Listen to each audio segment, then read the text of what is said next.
हमारा इस वक्त हमने पढ़ना है डिसीजन कंस्ट्रक्ट्स। आप लोग भी डिसीजन कंस्ट्रक्ट्स निकालिएगा, पेज नंबर 175 है।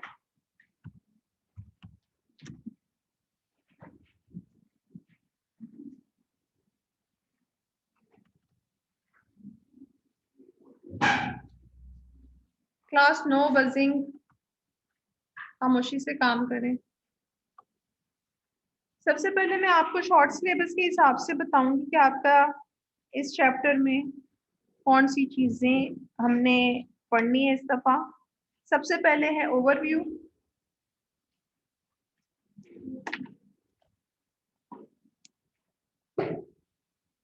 Next is if statement. Overview में हमारे पास कंट्रोल स्ट्रक्चर्स भी आते हैं, और नेक्स्ट है इसमें if statement.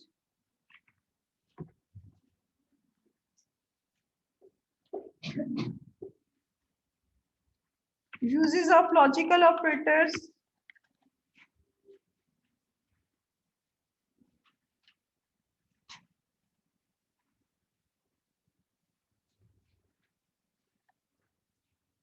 Page number 176, uses of logical operators। 184, page number 184, uses of logical operators।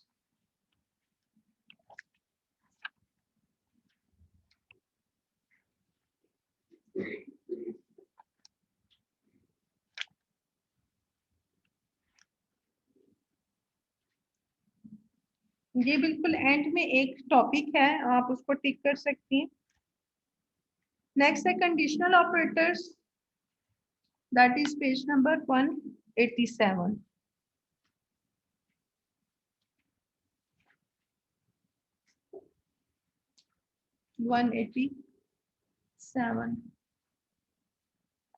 जो हमारे लॉजिकल ऑपरेटर्स है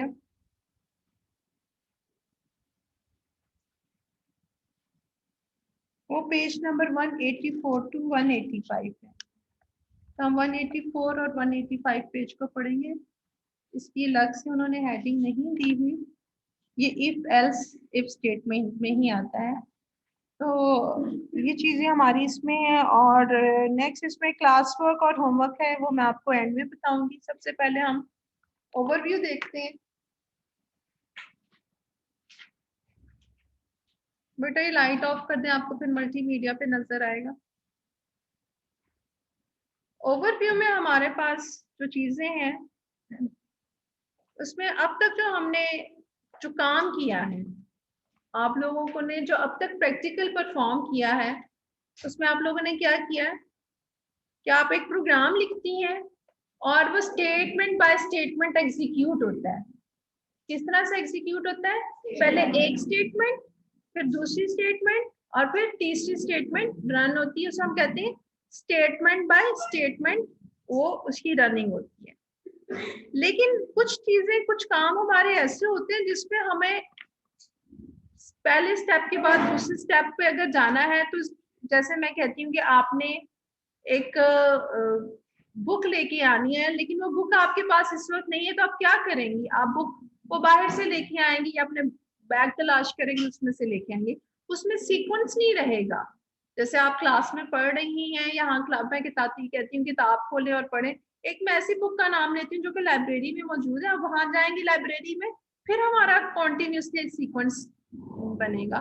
तो इस तरह की सूरत हाल में जहाँ पे हमारे स्टेटमेंट का सीक्वेंस चेंज हो, उसको कंट्रोल करने के लिए कंप्यूटर साइंस में हम कंट्रोल स्ट्रक्चर्स यूज करते हैं।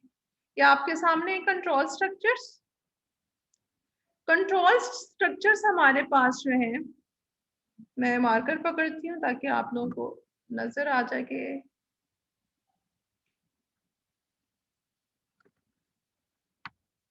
control structures are statements used to control the flow of execution in a program or function।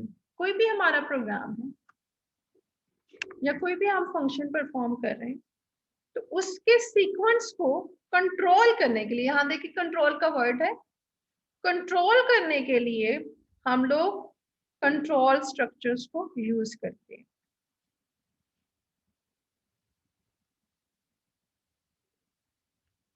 इसमें हमारे पास जो हम ऑर्गेनाइज कर सकते हैं कंट्रोल स्ट्रक्चर्स को 3 तरह से, एक सीक्वेंस स्ट्रक्चर है, दूसरा सिलेक्शन स्ट्रक्चर है, तीसरा रेपिटेशन स्ट्रक्चर है।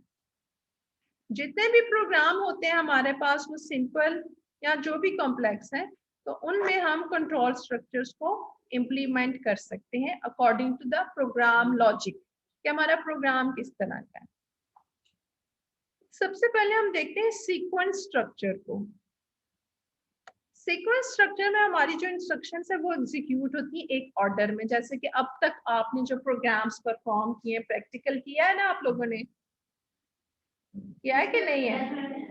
इतनी हल्की आवाज क्यों है? फिर प्रोग्राम परफॉर्म किया आप लोगों ने? तो उसमें जो भी आप लोगों ने सीक्वेंस को फॉलो किया वो था आप लोगों का सीक्वेंस स्ट्रक्चर। कौन सा कंट्रोल आपने फॉलो किया? Sequence structure. उसमें आप लोगों ने स्टेटमेंट बाय स्टेटमेंट इंस्ट्रक्शंस को एग्जीक्यूट किया। जब माउस पकड़ना है, चलिए ये हमारा बस नेक्स्ट है हमारे पास, क्लियर कर लूंगी।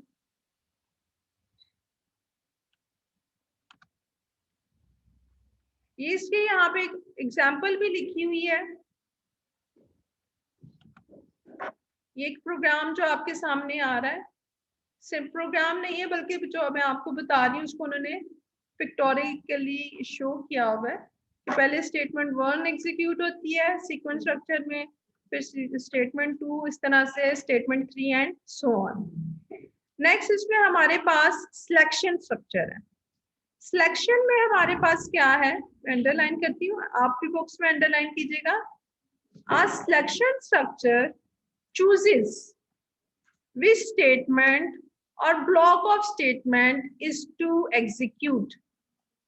हम इसमें चूज करते हैं कि कौन सा स्टेटमेंट, कौन सी हमारा ब्लॉक ऑफ स्ट्रक्चर चूज करना है। तो उसके लिए हमारे 2 तरीकाकार हैं।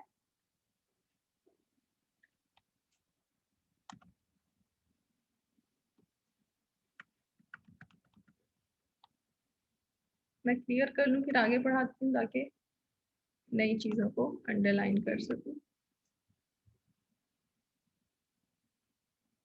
एक है हमारे पास इफ एल्स और दूसरा है स्विच। ये हमारे पास इसमें कुछ वेरिएशंस होती हैं जो कि हम आगे डिस्कस करेंगे। और जो तीसरी चीज है उसको हम कहते हैं रेपिटिशन। जो तीसरा कंट्रोल स्ट्रक्चर है that is known as repetition. इसमें क्या हमारे पास होता है कि कोई भी काम जो बार बार एक ही किस्म का काम हो रहा है उसे हम कहते हैं आइट्रेशन या फिर हम उसे लूप बोलते हैं। इसका हमारा पूरा नेक्स्ट चैप्टर वो हम स्टडी करेंगे। बहुत सिंपल सा काम है, इसको बच्चे सुनते ही घबराना शुरू हो जाते हैं जैसे आप लोग घबरा रही हैं। आप लोगों ने बचपन से ही सीखा है कि अगर टू वन का क्या मतलब है, एक दफा हमने उसमें 2 जमा करना है, ठीक है। टू का क्या मतलब है? नहीं, टू का मतलब है कि 2 हमने 2 दफा जमा करना है तो हमारे पास 4 आएगा। फिर 2 का क्या मतलब है?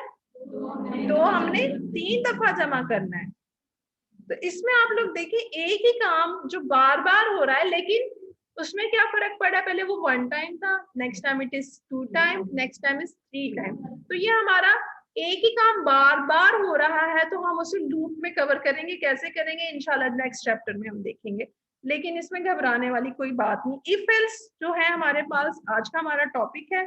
इफ एल्स आप सबको कोई बड़ा इजी लगेगा क्योंकि ये आप डेली लाइफ का आप लोगों का ये काम है। जिस तरह से डेली लाइफ में आप क्या करती हैं, अगर मौसम अच्छा हुआ, एक बड़ी आम सी स्टेटमेंट, अगर मौसम अच्छा हुआ तो हम सैर पे जाएंगे, और सैर पे अगर हमारे पास अगर बैट बॉल हुआ तो हम क्या खेलेंगे? बैट बॉल खेलेंगे। तो इसमें हमने अगर मौसम अच्छा हुआ, लेट्स सपोज मौसम अच्छा ही नहीं होता तो क्या करेंगे? घर में ही रहेंगे। तो इफ स्टेटमेंट बिल्कुल इसी तरह से करती है काम। जिस तरह से हम कहते हैं अगर मार्क्स 33 से ग्रेटर हुए तो आप क्या होंगी, पास, और अगर कम हुए तो फेल। आ गया ना, अगर आम लाइफ में भी। फिर इसी तरह से अगर मार्क्स 80 से ज्यादा हुए तो आपको कौन सा ग्रेड मिलेगा।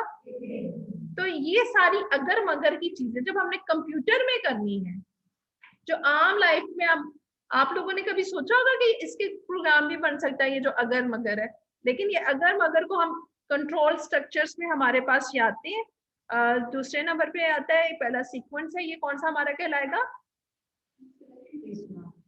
इसको हम क्या कहेंगे, बुक से देखे अभी तो पढ़ाया मैंने आप लोगों को, सिलेक्शन स्ट्रक्चर। इसको क्या कहा जाएगा, सिलेक्शन स्ट्रक्चर कहा जाएगा। इसमें हमारे पास सबसे पहले सिलेक्शन स्ट्रक्चर में इफ केस आ रहा है। इसकी मैं पहले आपको एग्जांपल बताती हूँ। ये जो प्रोग्राम है आप लोगों ने साथ साथ नेक्स्ट पीरियड में जब आप फ्री होंगी तब आप कर सकती हैं। पहले इसको देख लेते हैं, हमारा यहाँ बुक में क्या प्रोग्राम दिया हुआ उन्होंने। इन्होंने कहा एंटर द एज। ये तो आप लोगों को पता है ना, हम स्कैनर के जरिए से एंटर कर लेते हैं। और एज हमारा यहाँ पर इंटीजर है। और फिर उसमें उन्होंने बताया हुआ है, यहाँ क्वेश्चन उन्होंने क्वेश्चन ये है हमारे पास, अगर एज लेस देन 60 है तो स्टेटस आएगा 0, और अगर एज ग्रेटर देन 60 है तो स्टेटस आएगा 1। अब मैं आपको आसान अल्फाज में कह देती हूँ, अगर एज 45 साल तक है तो हम कहेंगे कि वो जवान है। हम यहाँ पे 0 नहीं लिखते, हम स्टेटस लिख देते हैं young, young individual, young human. और अगर एज ग्रेटर देन 60 है तो हम कहेंगे ओल्ड ह्यूमन, कह सकते हैं ना हम लोग। तो स्टेटस जहां जिस बच्चे को प्रॉब्लम करी, स्टेटस का मतलब होता है कि हम उसे कोई उसके लिए नंबर असाइन कर देते हैं। अब यहाँ पे इन्होंने नंबर असाइन किया 0। अब मैं आम लाइफ में कह देती हूँ कि वो जवान है, 0 के बजाय वो जवान है, और 1 के बजाय मैं कह देती हूँ बूढ़ा बाबा, बूढ़ा बूढ़ा बूढ़ी, कुछ भी हम लिख सकते हैं। तो हम उसको प्रोग्राम को अपनी लाइफ के हिसाब से करेंगे। अभी स्टेटस 0 1 की आपको थोड़ी कम ही समझ आएगी, लेकिन आप ये कह लें कि उसको हम कह देते हैं 0 जवान वाला और 1 ओल्ड वाला। तो आप लोग यहाँ पर 0 1 के बजाय क्या लिखेंगी, यंग एंड ओल्ड, क्योंकि कंडीशन उस हिसाब से। तो हम यहाँ ले लेते हैं जी, एज हमने एंटर कर ली, स्टेटस हमने कह दिया है status is equal to age greater than 60।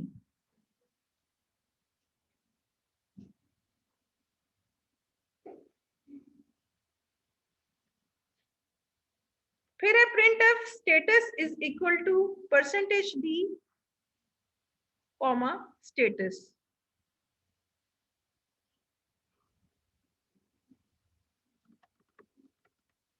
अच्छा, मैं आपको इसको सिंप्लीफाई करके आप लिख लें इसको, मैं लिखती हूँ यहाँ पर भी, पेन पकड़ लूं।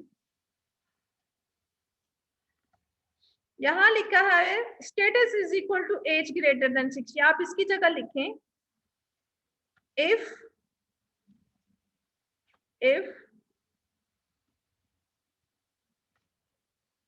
फिर नजर आ रहा है आप लोगों को मल्टीमीडिया में, इफ एज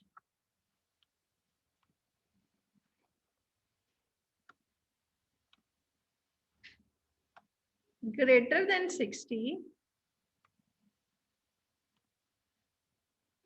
बोर्ड पे लिखना आसान होता है, बहरहाल हमने ये रिकॉर्डिंग करनी है इसलिए आज आपकी क्लास यहाँ पर हो रही है।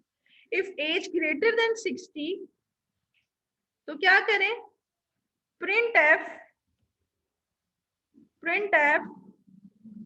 जो आपका प्रिंट एफ लिखा हुआ स्टेटस आपने काट देना है, परसेंटेज डी ऐसे ही लिखा रहेगा बुक में जो लिखा हुआ है डबल कोट्स में, हम यहाँ स्टेटस को काट देंगे। ठीक है, ये जो मैंने काट दिया, फिर परसेंटेज डी और स्टेटस के बजाय आपने लिख देना है ओल्ड। अगर वो 60 साल से ज्यादा है तो क्या होगा, ओल्ड। ऊपर से आप स्टेटस को काट दे, हमें यहाँ इस प्रोग्राम में जरूरत नहीं है।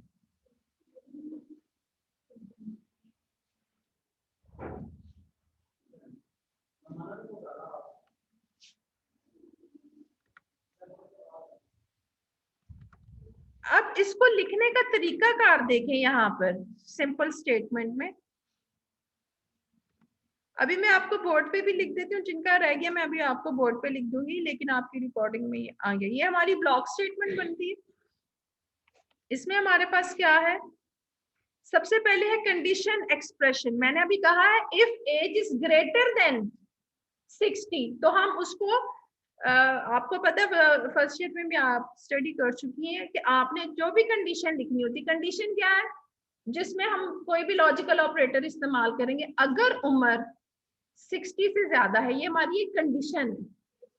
मैं ये एक और हमने पास होने की क्या कंडीशन रखी हुई है आप लोगों की, अगर मार्क्स ग्रेटर देन 33, कंडीशन है ना।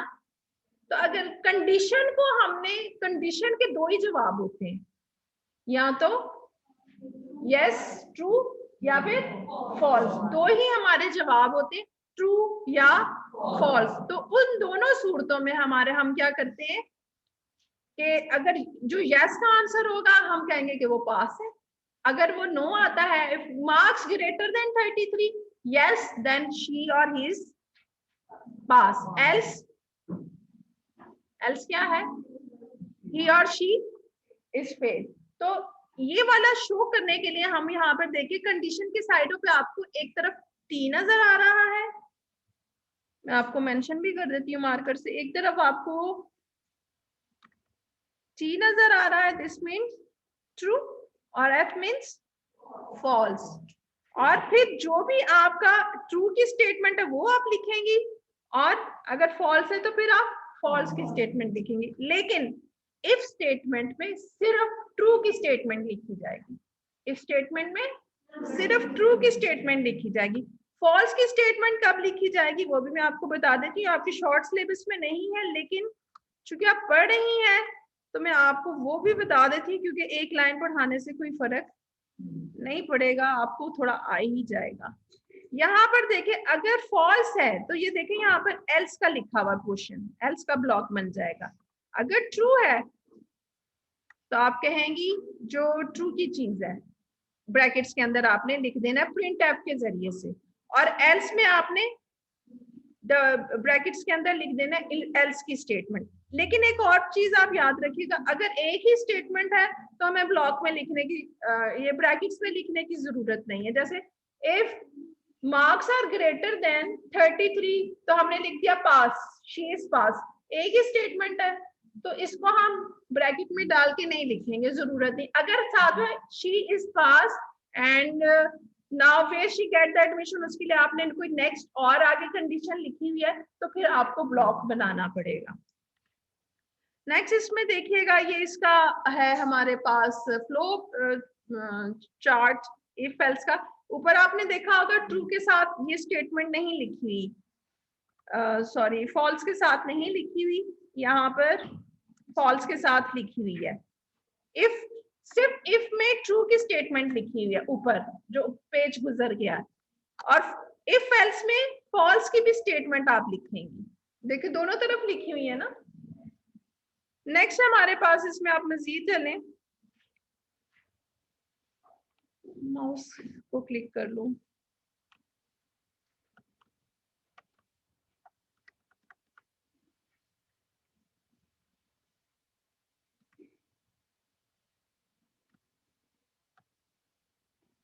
ये आपके सिलेबस का हिस्सा नहीं है। मैंने किस पे टिक लगाए हैं अभी, आपने भी लगाया, बता सकती हैं मुझे कौन से पेज पे नेक्स्ट लगाए?